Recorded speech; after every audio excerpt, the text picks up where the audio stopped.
Om Swastiastu.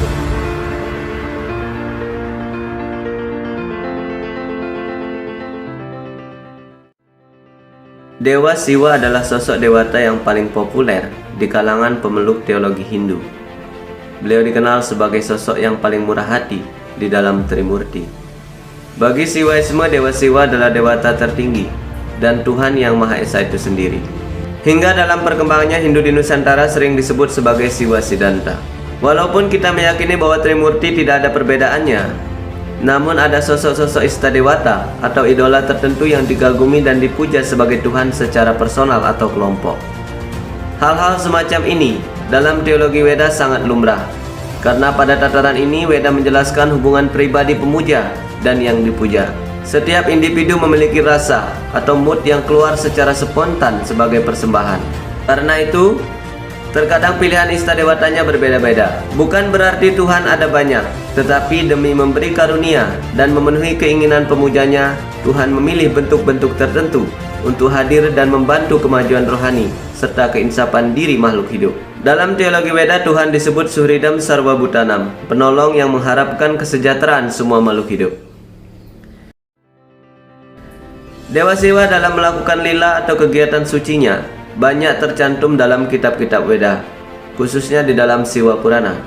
Purana yang mengisahkan tentang berbagai kegiatan keilahian Dewa Siwa. Kitab ini secara khusus menempatkan Dewa Siwa sebagai pemeran utamanya. Hampir sama dengan kitab-kitab Purana yang lainnya, ada istadewata tertentu yang dijadikan objek utama dalam pembahasannya. Meskipun di dalam setiap Purana pasti ada kegiatan Brahma, Wisnu, dan Siwa atau Trimurti, namun lebih detail mengenai masing-masing sosok ini dijabarkan dalam Purana-Purana masing-masing. Karena itu terkadang sedikit membingungkan bagi siswa yang baru mulai belajar tentang Purana-Purana ini. Namun setelah mempelajari lebih lanjut, maka kita bisa melihat bahwa Tuhan begitu luar biasa. Wedaham samatitani wartamanani charjuna Bhavishyani chanutani mamtu weda nakaschana. Aku mengetahui segala sesuatu yang terjadi pada masa lampau, segala sesuatu yang sedang terjadi sekarang, dan segala sesuatu yang akan terjadi pada masa yang akan datang. Aku juga mengenal semua makhluk hidup, namun tidak seorang pun yang mengenal diriku. Bhagavad Gita bab 7 ayat 29.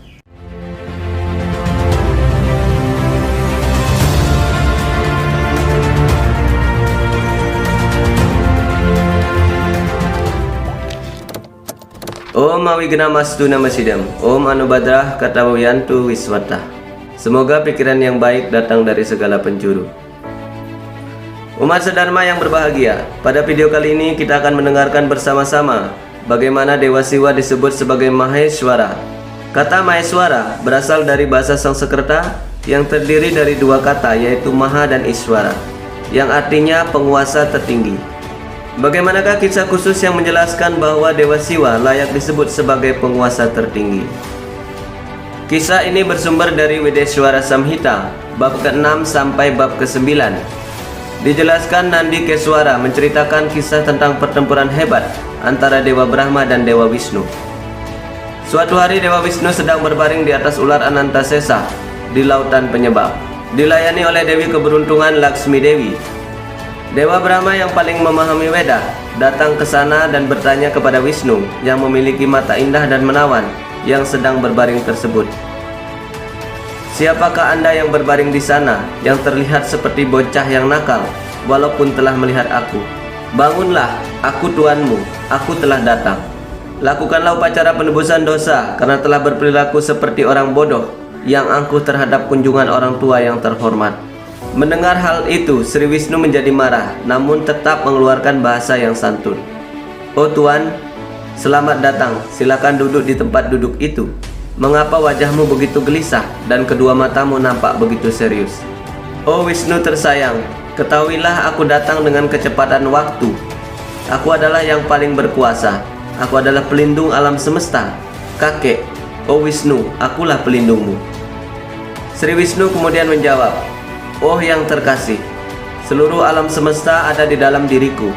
Bagaimana Anda bisa berpikir demikian? Anda seperti pencuri. Anda lahir dari bunga Padma yang keluar dari pusarku. Kau adalah putraku. Karena itu kata-katamu adalah omong kosong. Karena perdebatan yang sangat sengit antara keduanya, akhirnya mereka memutuskan untuk bertempur dengan berbagai senjata dan pasukan. Terjadilah pertempuran hebat yang mengakibatkan alam semesta rusak karena kehebatan senjata-senjata mereka. Para dewa mulai ketakutan atas kejadian ini. Akhirnya mereka memutuskan untuk pergi ke Kailas, tempat Dewa Siwa tinggal. Sampai di Kailas, mereka menceritakan segalanya kepada Dewa Siwa. Kemudian Dewa Siwa menjawab, "Oh anak-anakku, salam untuk kalian. Oh para dewa, pertempuran antara Brahma dan Wisnu telah saya ketahui. Jadi apa yang Anda sampaikan terlalu berlebihan." Kemudian Tuhan menyampaikan bahwa beliau akan datang langsung ke medan perang antara Hari dan Brahma. Mendengar berita itu, para dewa sangat bahagia. Tuhan Dewi Ambika kemudian menaiki kereta berbentuk Omkara yang dihiasi dengan cincin-cincin yang melingkar. Mereka ditemani Ganesha, para dewa dan para pengikutnya. Setelah sampai di medan perang, beliau yang tidak dapat dibayangkan menghilang dan menyatu dengan Cakrawala. Dengan kehebatannya saat dimana kedua senjata mematikan kedua belah pihak, bertemu dan saling menghancurkan, muncullah cahaya yang amat cemerlang yang menyerupai bola api yang menciptakan bentangan ke atas dan ke bawah. Melihat kejadian ini, mereka saling bertanya satu sama lain. Akhirnya mereka memutuskan untuk menemukan sumbernya dengan mencari ujung bawah dan ujung atas. Wisnu dengan bentuk babi hutan langsung meluncur ke bawah, sedangkan Brahma mengambil bentuk angsa terbang ke atas. Wisnu tidak dapat menemukan ujung bawah cahaya tersebut. Akhirnya kembali ke medan perang. Sedangkan Dewa Brahma dalam perjalanannya bertemu dengan bunga kataki yang jatuh akibat benda cahaya tersebut. Terjadilah percakapan yang isinya persekongkolan antara keduanya bahwa Dewa Brahma telah menemukan ujung benda bercahaya tersebut. Sesampainya di medan perang, Dewa Brahma mengekspresikan kebahagiaannya dengan penuh kebahagiaan dan berkata bahwa bagian atas dari benda itu telah kutemukan. Bunga ketaki ini yang menjadi saksi. Mengetahui hal ini, Wisnu menjadi tidak yakin. Namun melalui kekuatan mistiknya, hadirlah wujud wanita yang menceritakan bahwa Brahma tidak menemukan ujung bagian atas benda tersebut. Akhirnya benda bercahaya itu kembali pada wujud aslinya, yang ternyata adalah Mahadewa. Mengetahui hal ini, Sri Wisnu segera mengaturkan permohonan maaf dengan mencakupkan kedua tangannya yang disentuhkan di kaki Padma Iswara. Iswara berkata, "Oh Sri Hari, aku sangat puas dengan sikapmu. Aku memaklumkan engkau akan dipuja oleh banyak penyembah. Perayaan dan tempat-tempat suci akan dibangun untuk memujamu." Setelah itu Mahadewa menciptakan Bhairawa dari buru alisnya untuk menghukum kesombongan Brahma. Mahadewa berkata, "Bhairawa, dia adalah Brahma, makhluk hidup pertama di semesta ini. Layani dia dengan panahmu yang tajam dan pentangkan busurmu." Melihat Bhairawa dengan penuh senjata di tangannya dan bersiap untuk menyerang Dewa Brahma, Sri Wisnu mengaturkan pujian kepada Dewa Siwa untuk meminta permohonan maaf atas Dewa Brahma. Karena Mahadewa sangat mencintai Sri Wisnu, akhirnya Mahadewa menuruti kemauan Sri Wisnu, namun tetap menghukum Dewa Brahma bahwa beliau tidak akan banyak memiliki pemuja dan tidak ada tempat khusus atas nama pemujaan kepada Brahma. Kemudian Nandi Keswara melanjutkan ceritanya. Setelah kejadian di medan perang itu, Dewa Brahma dan Sri Wisnu berdiri di kedua sisi Mahadewa dengan kedua telapak tangannya terkatup. Kemudian menstanakan beliau dan seluruh keluarganya di tempat duduk yang sangat mewah. Setelah itu melayaninya dengan segala jenis benda-benda suci. Mahadewa berkata, "Anak-anakku yang tercinta, aku sangat puas dengan pelayanan kalian hari ini. Karena itu hari ini akan dikenal sebagai Siwaratri, hari suci yang paling aku cintai di antara hari-hari yang lainnya.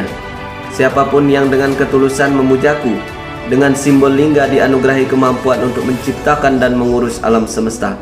Siapapun yang melayaniku dengan simbol lingga dan yoni, maka ia akan mencapai 5 jenis moksa, yaitu Salokya, Samipya, Sarupya, Sarsdi, dan Sayujya."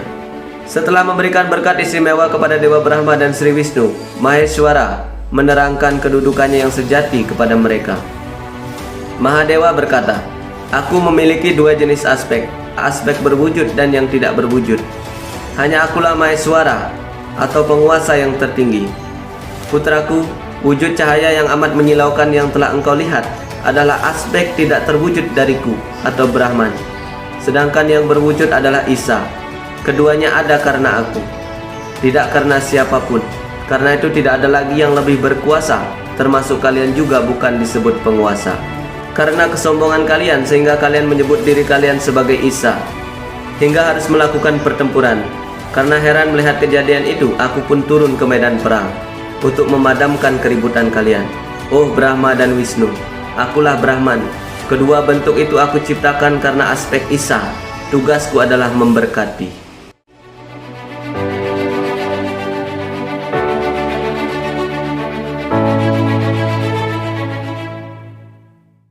Demikianlah cerita agung dari kebesaran Trimurti. Dewa Siwa memaklumkan dirinya sebagai penguasa tertinggi atau Maheswara di hadapan Dewa Brahma dan Sri Wisnu. Semoga kita mendapatkan penyucian hati setelah mendengarkan lila atau kegiatan rohani Tuhan. Semoga Mahadewa menganugerahkan kita berbagai jenis keberuntungan untuk melawan pengaruh zaman kali. Umat Sedharma seri pertama ini saya mengharapkan komentarnya untuk perbaikan bersama. Saya juga berharap semeton mau berpunya dengan cara membagikan video ini atau video-video Sloka Weda yang lainnya. Semoga semua makhluk berbahagia. Rahayu, Om Santi, Santi, Santi, Om.